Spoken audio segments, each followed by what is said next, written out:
नमस्कार, मैं हूं आपके साथ आस्था कौशिक। बलरामपुर से बड़ी खबर आ रही है। जमालुद्दीन की कोठी पर कल भी बुलडोजर चलेगा। ये बड़ा अपडेट है। कल सुबह 10 बजे भी बुलडोजर चलेगा। करीब 80% अवैध निर्माण गिराया जा चुका है और झंगूर बाबा की कोठी पर कल भी बुलडोजर चलाया जाएगा। बचा हुआ 20% उसको भी ध्वस्त किया जाएगा।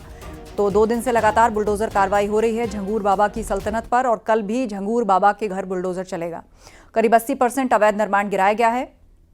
बचे हुए ढांचे पर भी कल बुलडोजर चलेगा। जमालुद्दीन उर्फ झंगूर बाबा की कोठी पर कल सुबह 10 बजे फिर से बुलडोजर पहुंचेगा और बचे हुए ढांचे को भी गिराएगा।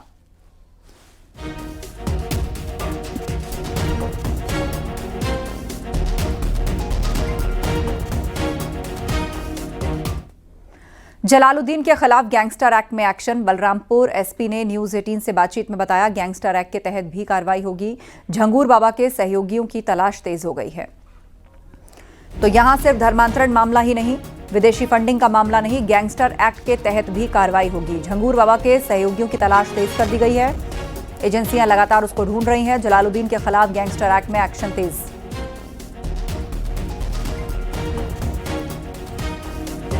सहायता कर रहे हैं और साक्ष्य के आधार पे जो भी दोषी है सभी के विरुद्ध कार्रवाई की जाएगी। सर, ये जो अवैध निर्माण है या इसकी अन्य जो संपत्तियां हैं वो भी तलाश की जा रही हैं। सभी संपत्तियों की जांच हम लोग कर रहे हैं और जो भी अवैध है उसके विरुद्ध कार्रवाई होगी।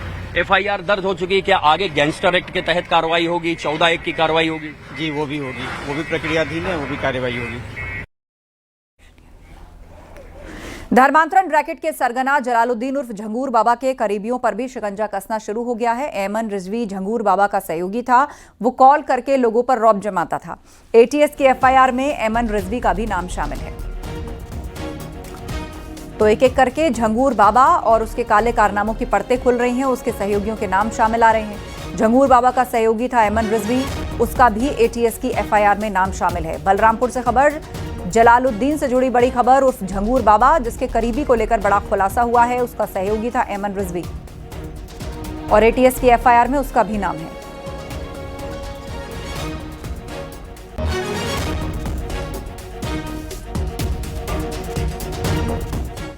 बलरामपुर में जलालुद्दीन के घर बुलडोजर कार्रवाई जारी है। बुलडोजर कार्रवाई का खर्च सरकार वसूलेगी। 50 लाख रुपए झंगूर और नीतू से वसूले जाएंगे।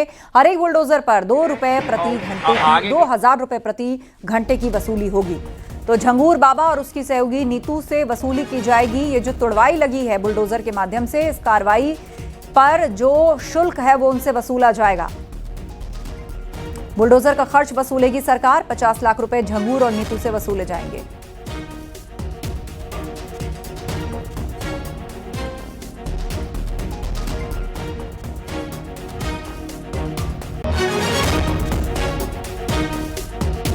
ये देखिए, ये हटाने की कार्रवाई चल रही है, आप लोग देख रहे हैं और प्रयास है कि काफी पूरी टीम लगी हुई है। प्रयास है कि जल्दी कार्य पूर्ण हो जाए। जब तक कार्य पूर्ण नहीं होता तब तक चालू रहेगा। मतलब कल चालू रहेगा? तो अगर आज पूर्ण नहीं होगा तो कल चालू रहेगा। सर, क्या कोई और ऐसी अवैध निर्माण चिन्हित किया गया है या अभी तक सिर्फ यही है? देखिए, बहुत सारे जो भी जमीनों से संबंधित कागजात हैं उनकी जांच कराई जा रही है और पता भी लगाया जा रहा है। जैसी जैसी जानकारी प्राप्त होती है उसके आधार पर आगे विधिक कार्रवाई की जाएगी। जलालुद्दीन पर सीएम योगी ने बड़ा बयान दिया है। बलरामपुर में सीएम योगी ने कहा कि एक जल्लाद को गिरफ्तार किया गया। हिंदू बहन बेटियों की इज्जत से वो खिलवाड़ करता था। जलालुद्दीन सौदेबाजी करता था। ऐसे तत्वों के साथ सख्ती की जा रही है। ऐसे समाज और राष्ट्र विरोधी चकनाचूर होकर रहेंगे।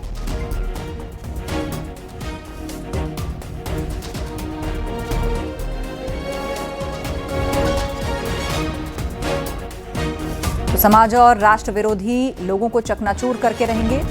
सीएम योगी ने यह बड़ा बयान दिया है जलालुद्दीन पर।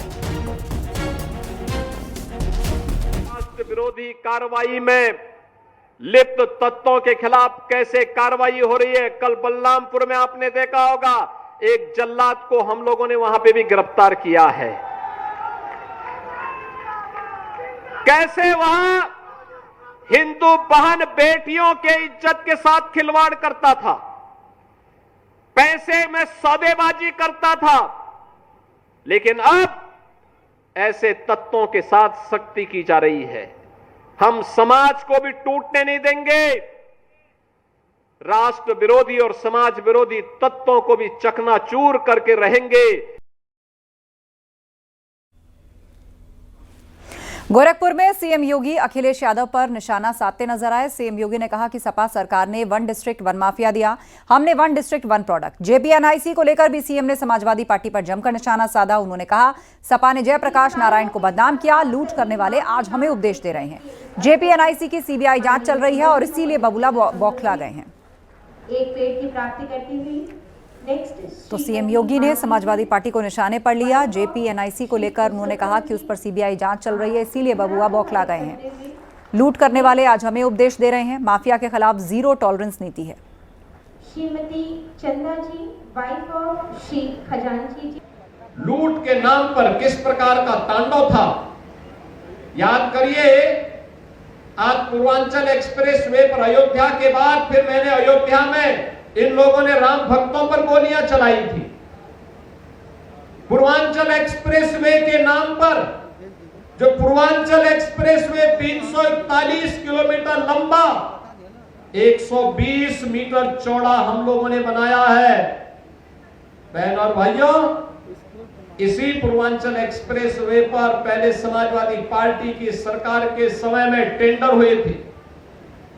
उनका टेंडर था 340 किलोमीटर का, चौड़ाई थी 110 मीटर और उसकी लागत थी उनकी समय में 15,200 करोड़ रुपए। नोट करिए, 340 किलोमीटर लंबा, 110 मीटर चौड़ा और टेंडर में उनकी लागत इन्होंने बनाई थी 15,200 करोड़ रुपए।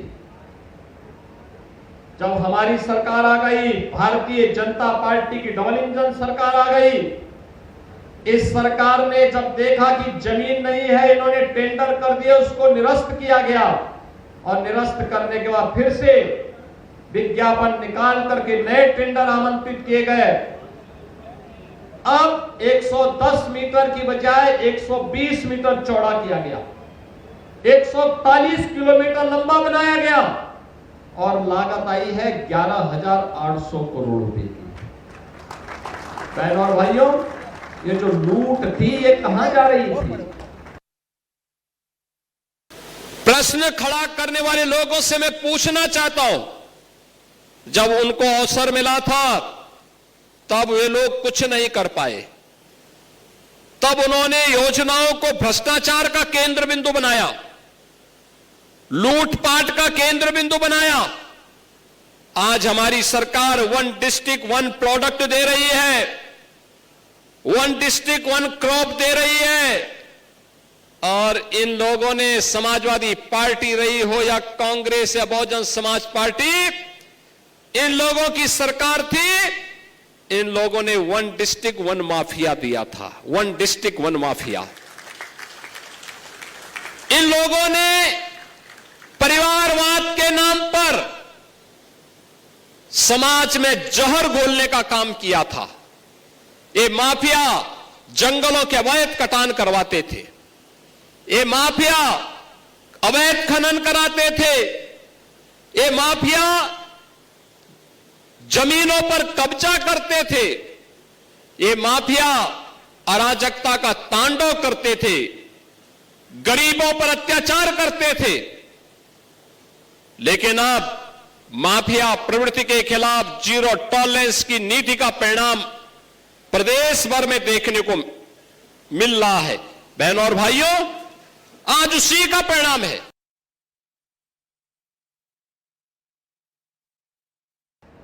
ये वही लोग हैं जो उपदेश दे रहे हैं।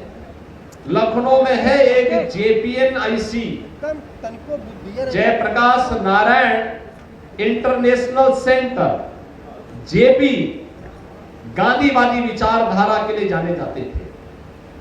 देश के अंदर मूल्यपरक राजनीति के लिए जाने जाते थे।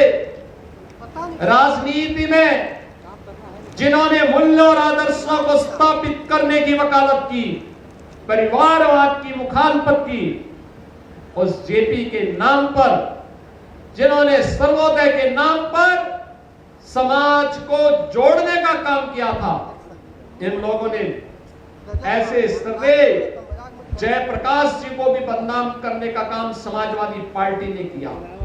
याद करिए, जेपीएनआईसी सेंटर जो बनना था लखनऊ में, इसकी लागत थी मात्र 200 करोड़ और 2017 मार्च तक 860 करोड़ खर्च हो गया और अभी तक पूरा नहीं हो पाया था।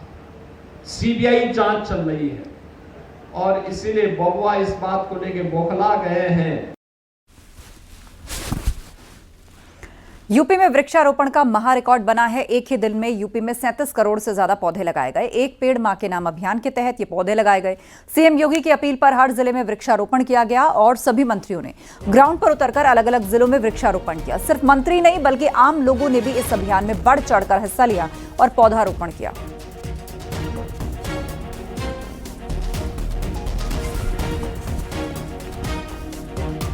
एक पेड़ मां के नाम अभियान के तहत सीएम योगी सबसे पहले रामनगरी अयोध्या पहुंचे और उन्होंने वहां पर पौधारोपण किया।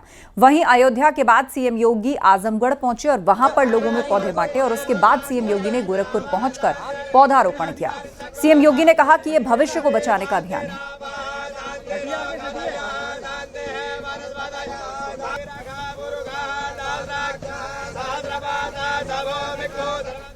वहीं बीजेपी प्रदेश अध्यक्ष भूपेंद्र चौधरी हरदोई पहुंचे और संडीला ब्लॉक परिसर में पौधारोपण किया। भूपेंद्र चौधरी ने कहा कि सभी को इस अभियान में शामिल होना चाहिए क्योंकि ये पर्यावरण को बचाने का अभियान है।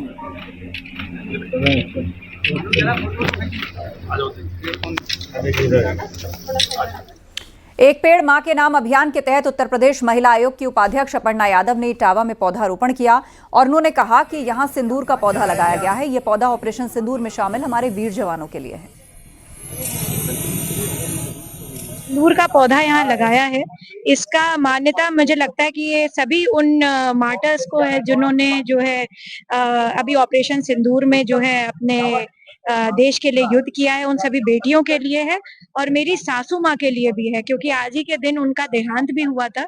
तो मैंने आज इटावा की धरती पर उनको पुनः पुनः शत-शत नमन करती हूँ कि मैंने उनके लिए भी एक पेड़ यहाँ पर लगाया। गौतम बुद्ध नगर में पुलिस कमिश्नर ने पौधारोपण किया। एक पेड़ मां के नाम कार्यक्रम के तहत पुलिस लाइन में पौधारोपण के कार्यक्रम का आयोजन हुआ। पुलिस कमिश्नर लक्ष्मी सिंह ने पौधा लगाया। गौतम बुद्ध नगर पुलिस लाइन और थानों में हुए कार्यक्रम के तहत 12,600 पौधे लगाए गए।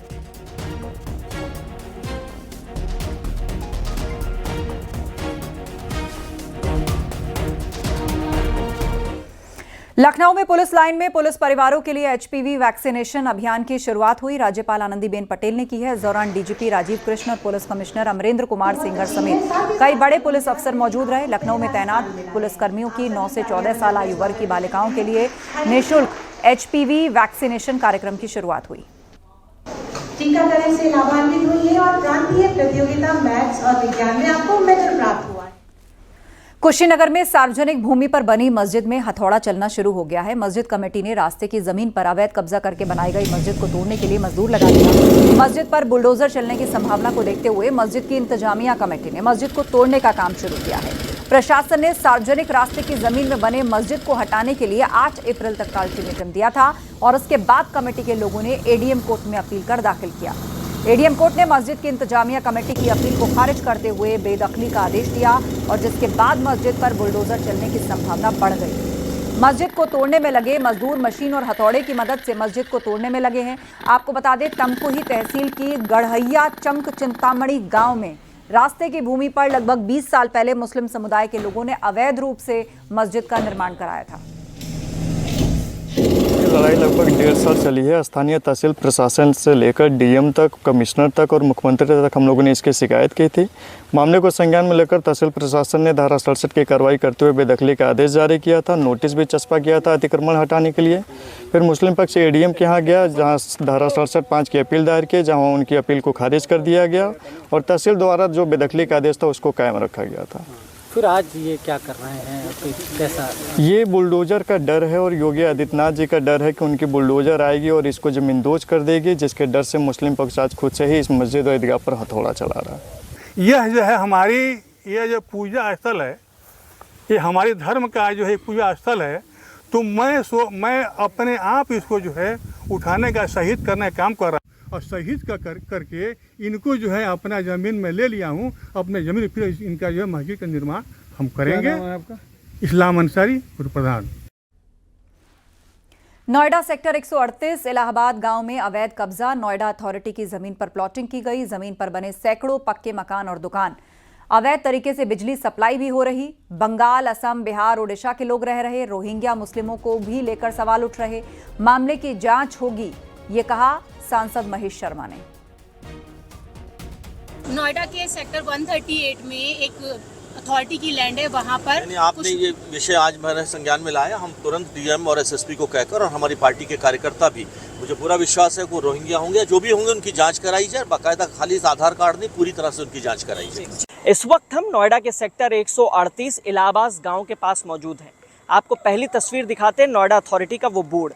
पूरी तरीके से आपको पढ़ के भी बताते हैं कि आप देखेंगे कि यहाँ पर लिखा है, एतमद द्वारा सर्वसाधारण को ये सूचित किया जाता है कि ये भूमि नोएडा अथॉरिटी की है, अधिसूचित क्षेत्र के अंतर्गत आती, लिहाजा यहाँ पर प्राधिकरण के नियोजन यानी प्लानिंग विभाग ही विकास कार्य कराएगा, या जो भी आवंटन होगा वो प्लानिंग विभाग करेगा। अन्य किसी व्यक्ति द्वारा भूमि की क्रय विक्रय और निर्माण पूरी तरीके से अवैध है और ये एक दंडनीय अपराध है। ये आदेश जो है नोएडा अथॉरिटी के मुख्य कार्यपालक अधिकारी यानी CEO लोकेश M के द्वारा दिया गया है। बाकायदा बोर्ड लगाया गया है, लेकिन मेरा मकसद आपको ये बोर्ड पढ़वाना नहीं है। ठीक पीछे आपको एक तस्वीर दिखाते हैं, मैं कैमरामैन से कहूँगा जूम करके आपको दिखाएं कि किस तरीके से अवैध निर्माण किया गया है और यहाँ पर हज़ारों की संख्या में लोग रहते हैं। फिलहाल एक थ्योरी ये भी निकल के आई जिस पर डॉक्टर महेश शर्मा जो सांसद है उन्होंने बयान दिया। दरअसल में बताया जा रहा है पूर्वी और पूर्वोत्तर राज्यों के लोग यहाँ पर रहते हैं। मसलन अगर बात करें तो असम के, बंगाल के,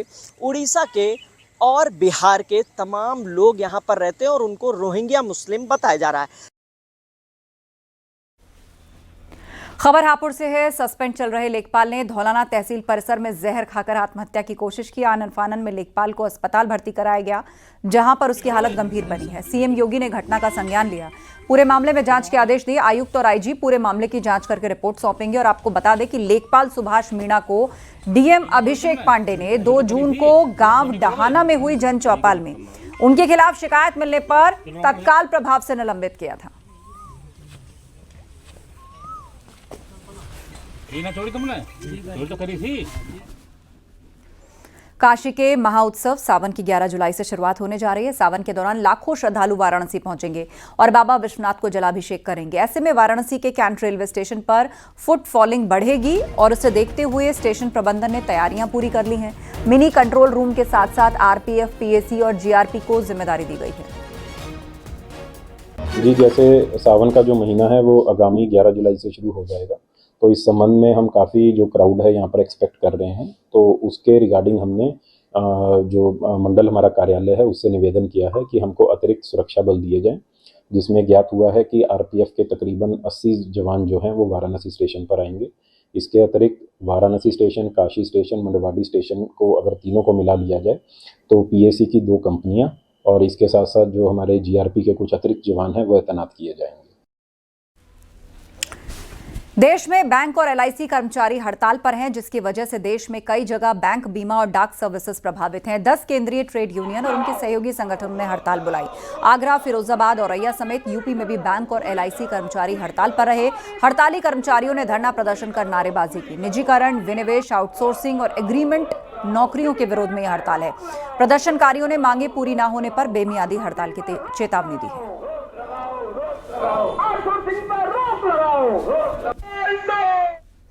कौशांबी में एसटीएफ ने 2 ठगों को अरेस्ट किया। फर्जी मेल आईडी बनाकर करते थे ठगी। डीआईओएस को भेजा था फर्जी नोटिस और फर्जी नोटिस भेजकर मांगी थी सूचनाएं। नोटिस देकर कई टीचर्स को गोपनीय जानकारियां भी मांगी गई थी। अफसरों के फर्जी साइन किए हुए पेपर्स मिले हैं।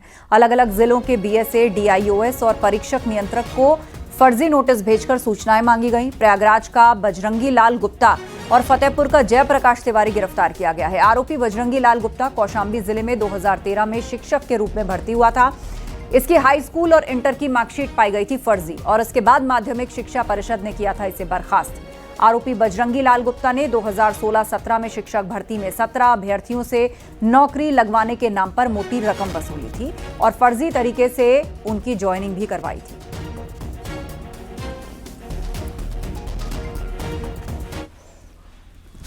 हापुड़ में चलती बाइक में अचानक आग लग गई। देखते ही देखते बाइक धू धू करके जलने लगी। बाइक सवार ने कूदकर अपनी जान बचाई। घटना नगर कोतवाली के दिल्ली रोड की है। स्थानीय लोगों ने बाइक में लगी आग पर कड़ी मशक्कत के बाद काबू पाया, लेकिन तब तक बाइक पूरी तरह जलकर खाक हो गई थी।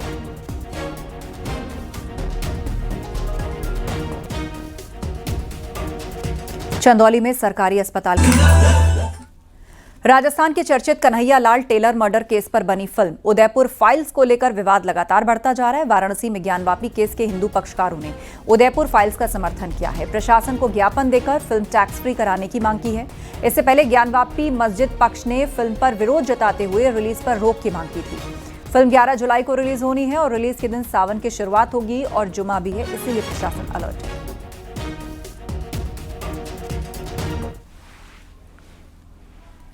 मुजफ्फरनगर से खबर है, एनकाउंटर में 3 बदमाश घायल हो गए। 3 तमंचे और बाइक्स बरामद हुई हैं। घायल बदमाशों पर पहले से कई केस दर्ज हैं। शाहपुर थाना क्षेत्र में मुठभेड़ हुई है।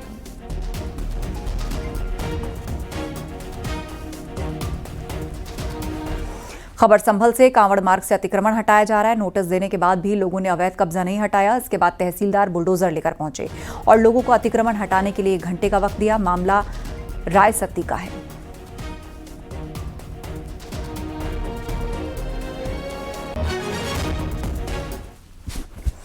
उत्तर प्रदेश में बिना मान्यता के संचालित हो रहे स्कूल्स के खिलाफ कार्रवाई की तैयारी शुरू हो गई है। बेसिक शिक्षा निदेशालय ने सभी मंडलीय सहायक शिक्षा निदेशकों को 10 जुलाई तक जांच करने के आदेश दिए। दोषी पाए जाने पर स्कूलों के खिलाफ कार्रवाई की जाएगी और उन्हें बंद कर दिया जाएगा। 16 जुलाई के बाद जिम्मेदारी तय की जाएगी। ये निर्देश निःशुल्क और अनिवार्य बाल शिक्षा अधिकार अधिनियम 2009 और राज्य सरकार की नियमावली 2011 के प्रावधानों के तहत जारी किया गया है। उत्तर प्रदेश में बिना मान्यता चल रहे स्कूलों पर अब सख्त कार्रवाई होने जा रही है। बेसिक शिक्षा निदेशालय ने सभी मंडलीय सहायक शिक्षा निदेशकों को आदेश दिया है कि वो 10 जुलाई तक सभी ब्लॉकों में ऐसे स्कूलों की सघन जांच कराएं। ये कार्रवाई निःशुल्क एवं अनिवार्य बाल शिक्षा अधिकार अधिनियम 2009 और राज्य सरकार की नियमावली 2011 के तहत की जा रही है, जिसमें बिना मान्यता स्कूल संचालन पर 1 लाख रुपए तक का जुर्माना और हर दिन के उल्लंघन पर 10,000 रुपए तक की सज़ा का प्रावधान है। बेसिक शिक्षा निदेशक प्रताप सिंह बघेल ने ये स्पष्ट किया है कि जांच में अगर कोई स्कूल बिना मान्यता पाया गया तो उसे बंद कराया जाएगा और संबंधित अधिकारियों की जिम्मेदारी भी तय होगी। 15 जुलाई तक बीईओ को प्रमाण पत्र सहित रिपोर्ट भेजनी है और 16 जुलाई के बाद अगर कोई स्कूल बिना मान्यता प्राप्त संचालित होता है तो सीधे जिला या फिर खंड शिक्षा अधिकारी पर कार्रवाई की जाएगी। कैमरा पर्सन अनिल के साथ निधिका दीक्षित, न्यूज़ 18 लखनऊ। एक तरफ जहां महाराष्ट्र में भाषा विवाद को लेकर एमएनएस के कार्यकर्ता हिंदी बोलने वालों के साथ बदसलूकी कर रहे हैं, वहीं दूसरी ओर वाराणसी कैंट स्टेशन पर महाराष्ट्र से आने वाले लोगों का फूल बरसाकर स्वागत किया जा रहा है। उन्हें तिलक लगाकर मिठाई खिलाई जा रही है। बीजेपी के नेता स्टेशन पर लोगों का स्वागत कर रहे हैं। ये कश्मीर की घाटी, सभी जगह भारत की माटी और सभी भारतवासी को ये तिरंगा जोड़े रखता है। हम इस तिरंगे ध्वज के नीचे भाजपा पिछड़ा मोर्चे के लोग यहाँ से महाराष्ट्र से आने वाली ट्रेन में सभी मराठियों को मिठाई, पुष्पवर्षा, तिलक करके उनका स्वागत कर रहे हैं कि उनकी भाषा कोई हो, हमारा वो भले महाराष्ट्र में रहते हो लेकिन राष्ट्र हम सबका एक है।